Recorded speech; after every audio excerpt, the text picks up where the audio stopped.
fucking kill you. Talk about Peacemaker. We have to talk about Peacemaker. Okay.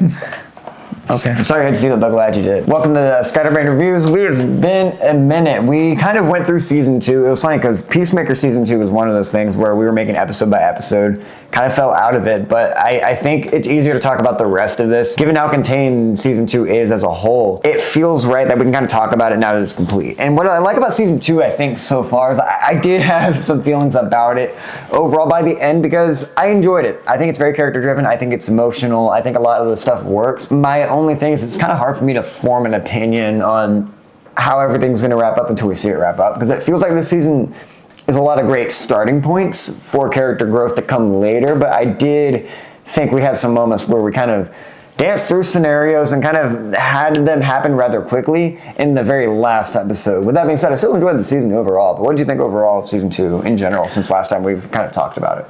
We were really into it when it started. Yeah, kind of like what you said, it was very character driven compared to the first season where it was a lot more. There was a lot more stakes to be had in the first season, at least off the jump when it came to the alien invasion and all of that. And when it came to this season, I really liked how grounded it was and how much we got to learn about each of the characters and got to really dive deep into the personal lives of each of the characters. Adebayo, Vigilante, Chris, Hardcore. We get to see little bits of what they go through outside of them being together as the 6th Street Kids. Which is kind of the theme of that whole season overall, that sometimes I did forget about. Like, not forget about, but forget in the sense of that is the only focus of the season, not the bigger, greater world around them. Yeah, it felt like there was, like you were saying before, there was setting up for a grander world to be had for this season. Obviously, they're not done with these characters, but we can very much tell that this, up until the very end, was a lot more character-driven, and then by the last couple episodes, it really started to hit the multiversal wall when it came to all the bouncing in between, and Rick Flag drinking the Lex Luthor Kool-Aid a little bit. And I do want to talk about Lex Luthor a bit because that might be my favorite. It's funny, that might be my favorite villain moment in the whole season, and I love Nicholas Hoult, but like I do think it does a great job at showing Lex how he operates in the perspective of everyone else outside of Superman, because we get an insight into that, but on top of that, it's a really nice way to show how Lex Luthor and Nicholas Holt's character as Lex Luthor is able to grow. Like, when that episode happened, when that cameo happened, I made a quick video on TikTok where I was just like, I love Nicholas Hoult so much because the way he carries himself as Lex feels so earned, in the sense that, like, I feel like he's learned since the last movie, and it feels like he's like, no, I'm gonna keep my composure because I'm the one in control now. And I really enjoyed that, and you get that in a rated R lens, but it doesn't feel out of character at all. Like, exactly. It's living proof that you can do this in a universe. I love that Lex feels, like you said, feels like Lex, no matter what he's thrown in, whether it be in a Peacemaker show, a Superman movie, and any future iteration that we see him in. When it comes to this James Gunn universe, wherever he gets stuck in, I really do think, like, Nicholas Hoult is going to do a very good job at sticking to what Lex is as a character. And like what you said before, his character development from him being this erratic type of character, very emotionally driven and kind of cocky in Superman, to this more stoic figure. Wearing his jealousy on his sleeve a lot of the time. Yeah, and literally talking about how he is an envious person, versus in this show, it's very subtle and very quick, but you can tell that he's a lot more held back. He's a lot more convicted with himself when it comes to the meticulousness of planning to basically take down Superman, and but more as so, a whole, the metahumans. But like more so here, it feels like beyond just Superman, it feels like his metahuman angle. But yes. Also, just you scratch your back, you scratch mine. I think he's playing at greater angles now. I think he wants to win the public eye back. Like, I want him, at least I think he wants to see himself as a hero again, and he wants the world to see him as that. So he's like slowly pulling the strings to get out of prison, and then see how he influenced the other movies. That chance at redemption that Rick Flag was mentioning, like that's what kind of piqued Lex's interest, and I think that alone is, like you said, enough to really springboard how Lex's character is going to be going forward when it comes to, like you said, him being seen in a good light in the public's eye, because if he doesn't, then obviously he's not going to be able to flesh out any of his plans. So he needs a way to get back in the public's good graces somehow, some way. And this being the perfect segue into that I think is fantastic. Well, it shows the malicious nature of him. I think it's great that they use it from the angle of, or at least the POV of Rick Flag Sr. going in there to talk to him, because you're following it through his side of things, so it feels like a good way to envelop the universe, show that this is a world of DC characters where, yes, like major players like Lex Luthor will show up in other stuff because he has such a heavy influence in the world like that. And I'm hoping Bruce Wayne and stuff like that will have that influence in the future as well, popping up here and there as rival, billionaires in this universe. Yeah. And that's really the shit I'm excited to see. But beyond just the universe angle, I think it does segue us into the emotional angle of Rick Flag. I think he is the kind of the centerpiece and the villain of this season.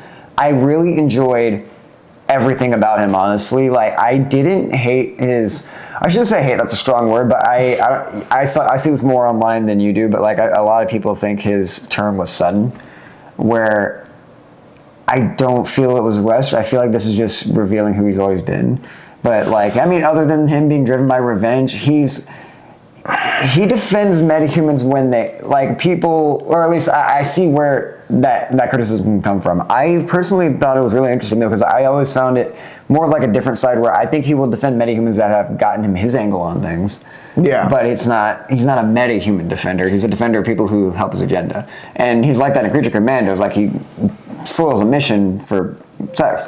I was literally gonna say, like, his whole character in Creature Commandos, like you said, isn't that he's necessarily defending metahumans. He's kind of like how Rick Flag Jr. was in Suicide Squad. He's just kind of there to make sure none of them are getting out of hand.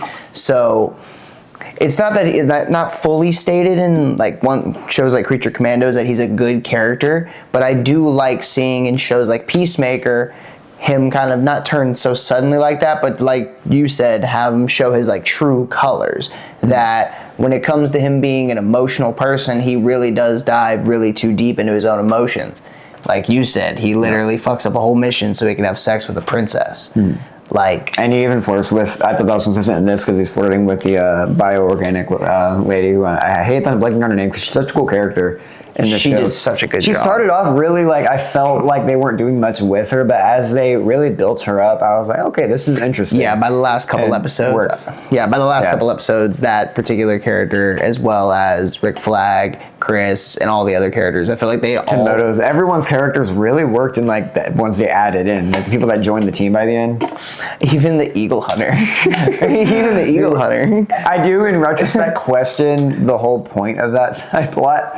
I wonder, because Eagly's powerful. Yes, which is fun. I expected that to come back though, because Eagly does it once. It's hilarious. It is so funny and it's absurd as fuck. But I think it would have been really fun to see him do something else with that towards the end, like in maybe a fight somewhere. Because like it kind of felt like they introduced Eagly as that powerful, only to not do anything with it right after for the season. He's gonna exist more, like, again, maybe I'll get my Crypto Eagly team up that I'm dreaming of, but for now, this is all I got, and I'm like, I want to see more of Eagly. Weirdly enough, I can't even say. That's how good the show is. Like, I'm like, why can't I get more of the Eagle? Well, that's the weird thing, is it really felt like that subplot that they were doing, it like concluded right there. And not that it concluded in a bad way, but like you said, it kind of left you wanting more, especially with what was going on around the characters. It would have been cool while Chris was going through his shit to see more of Eagly have at least one more badass fight moment like we got in the beginning of the season. That would have been really cool. And then maybe having one more moment where he gets to summon all these eagles, like that would have been cool just to have a little taste of towards the end. But like I said, I don't think James Gunn is done with any of these characters. I do think Chris is going to come back at some point.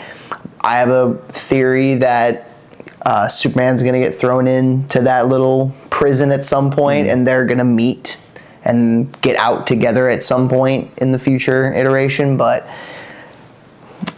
who knows? That's all to come at a certain point when that ever happens. But for now, we just know that Chris is stuck in this dimensional prison that Rick Flag decided to be like, fuck you, and throw him in there. So it's very, all right. Yeah, he's like, this is all for Ricky, you son of a bitch. Yeah, Good and moment. they left too many, Yeah. in my opinion, left too many like things open for there being. I agree. For there not being another Peacemaker for a while, like Keith, especially Keith. Yeah, I don't know if I said this to you, but like I genuinely think this season should have been 10 episodes. Because you could have had, it's 8. You could have had one more hour-long episode on Earth X to really flesh out the tension of that. Because we were there so briefly, and that was something where now in retrospect, we spent so much time to get there. And I get it's for the characters. That's cool. But imagine how much harder that scene with Vigilante would have hit if we simmered on that for an episode. Really sitting with, oh, this dad could have been a good guy.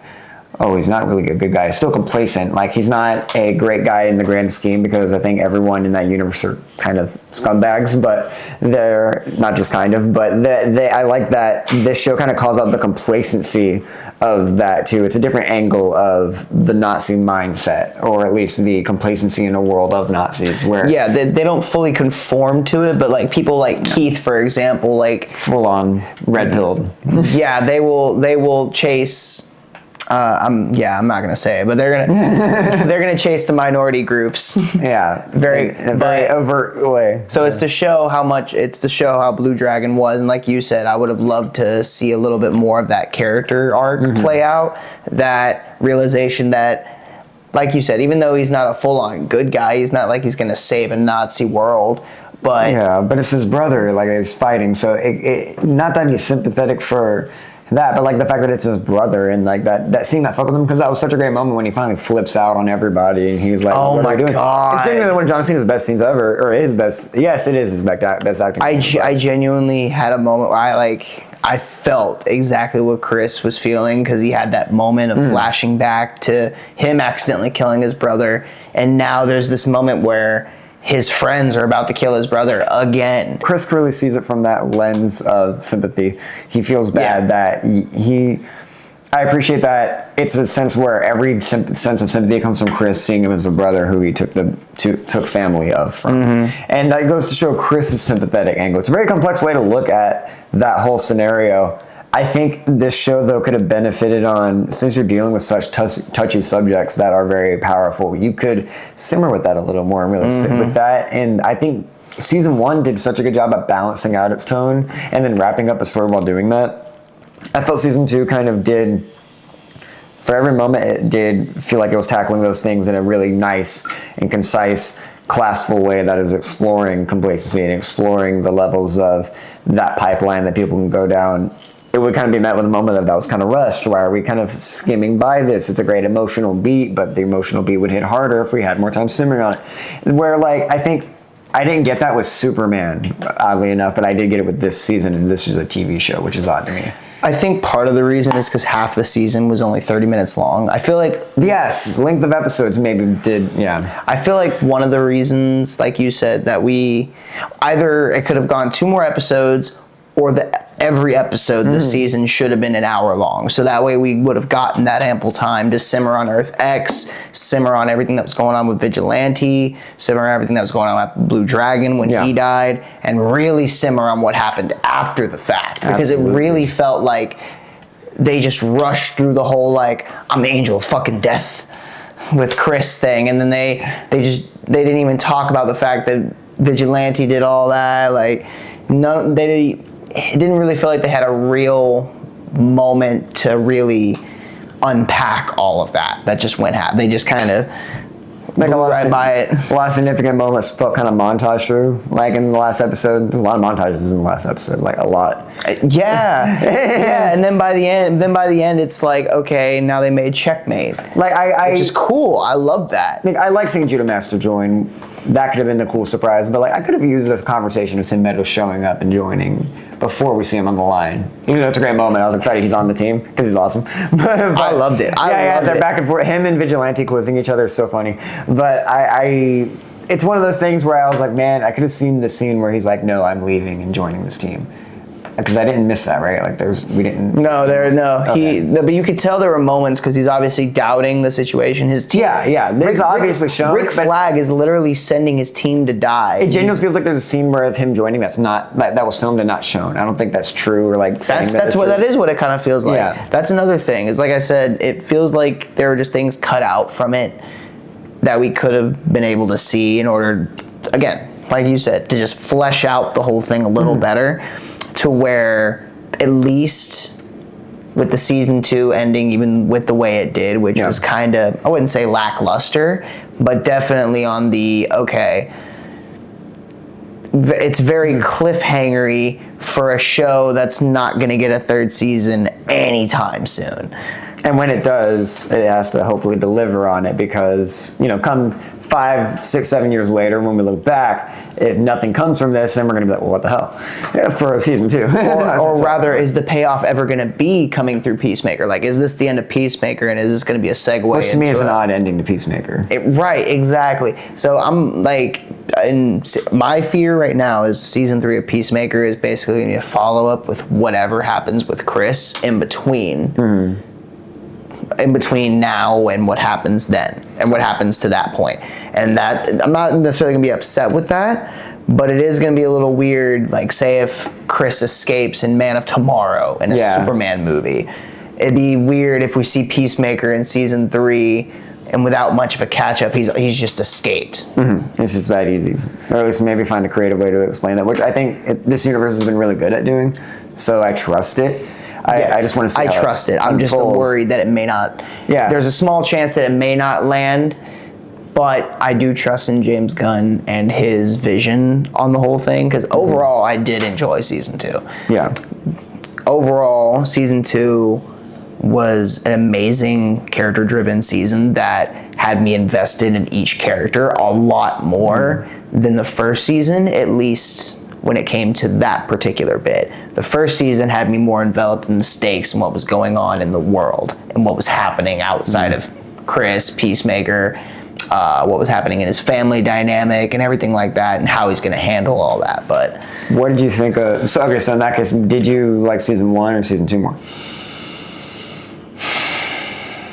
Overall, from front to back, I would say 1. Okay. 1 for sure, just because like you said before, 1 felt like it was able to wrap everything up in this nice package while also giving us like there is going to be more. Yeah, absolutely.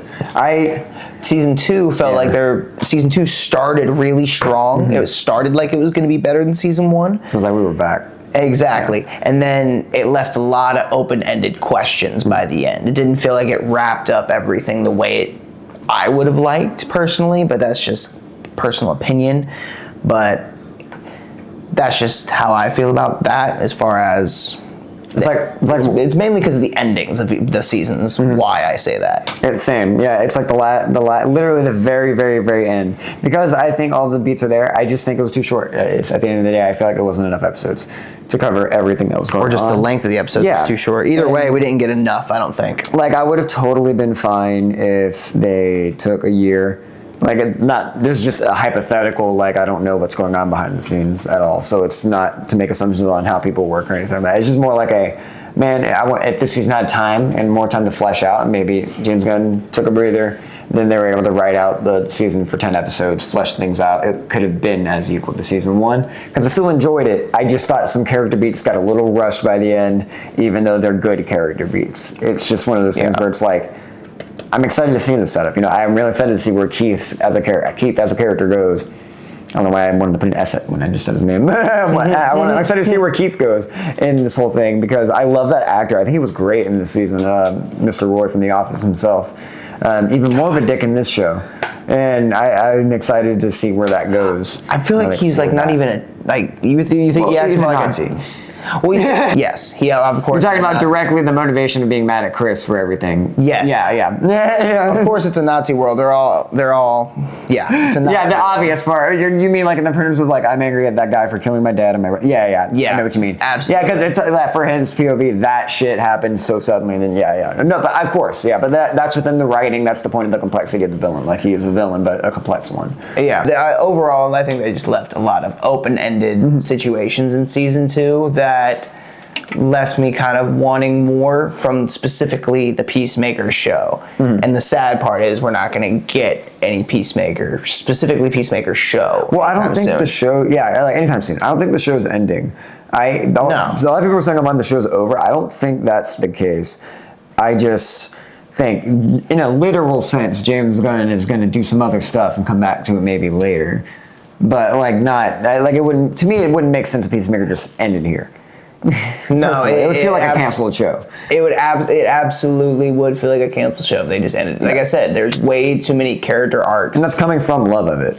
Yeah. Even with Chris and Hardcore, it felt like there was just enough open, even though you know that they kind of basically confess their feelings for each other, there's still just enough open-ended where it's like, did they end up together? We see them at a concert. Yeah. Great moment, but it's like a Foxy Shazam concert. By the way, shout out Foxy Shazam. Great cameo. Cameo I was talking about online. Season 2 was, I think it is a showcase of what James Gunn can do really well. I think it's also a showcase of what this universe can do potentially really well, and flipping to a different tone, showing characters exist in that world. I love seeing characters from Superman exist in this world, villains that worked with Lex, doing certain drugs that I can't say on here.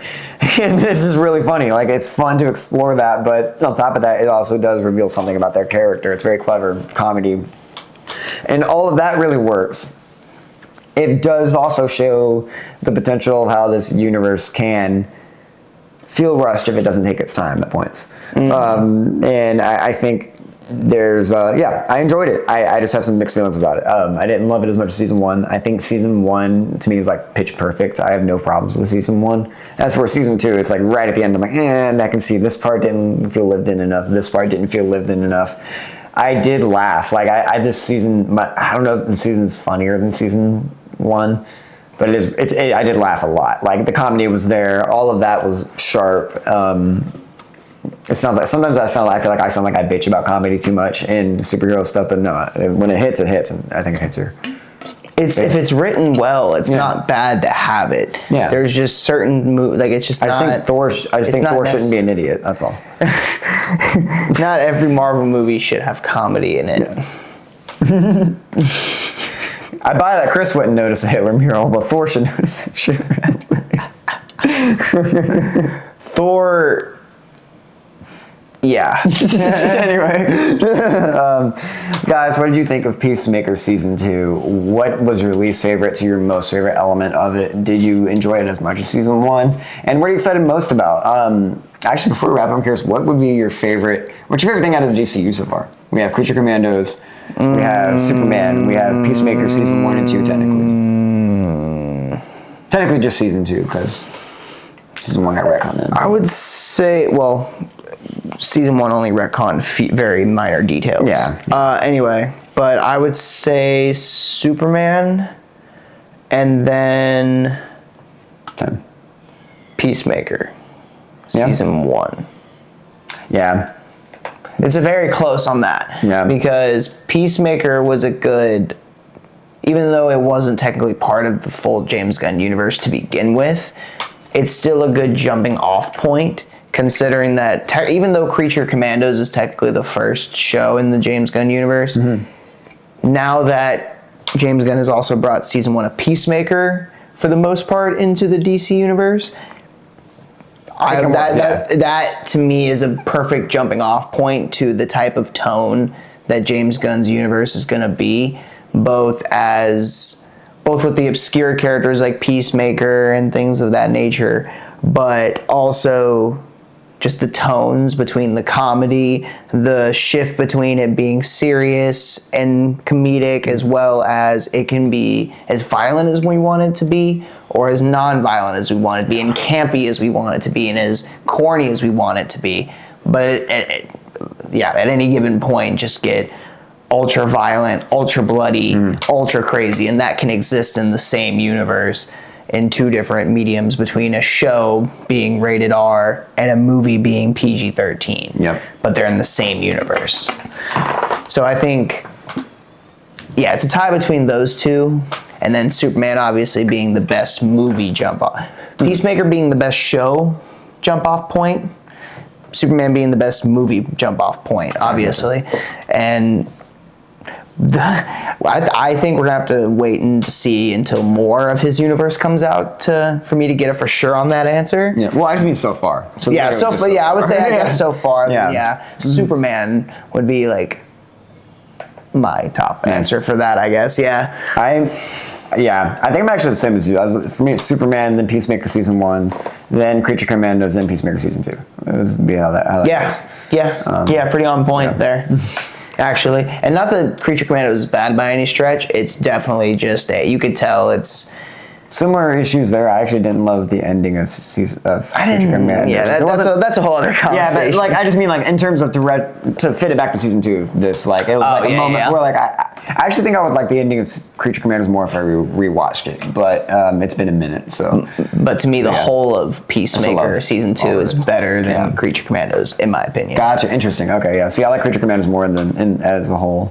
Okay. Than Peacemaker season 2. Gotcha. I would say. I think it's just a tighter story, and I think it's more focused in its characters. Where season 2 of Peacemaker feels like a collage of a bunch of characters I like, but the story, the structure around them isn't as. I guess I like. Together. I guess I like it that way though. Yeah. I guess that's it's still really I good. prefer it. Yeah. Yeah. But I do agree that Creature Commandos is a lot more tight when it comes to its character development because it really separates the characters, so you really get the deep into Dr. Phosphorus. And that's crazy show. I know what you mean. But gosh, tangenting too much. Yeah, but the DCU is awesome. It's fun to talk about. I'm so excited for more James Gunn stuff. Yeah, absolutely. So excited to see more. So excited. We got Clayface coming up next. Horror movie, Mike Flanagan. That's going to be very different. That's going to be exciting. I'm so ready to see how that's going to be. Fuck ready. I need whether it be an Elseworlds project or a DC project, or a DCU project. I'm really excited to see how that turns out. We're hyped as shit. Thank you guys so much for watching Scatterbrain Reviews. Leave a like, leave a comment, please subscribe, come talk movies, come talk comics with us. We'll be doing that video next. Thank you so much for watching. I'll see you next time.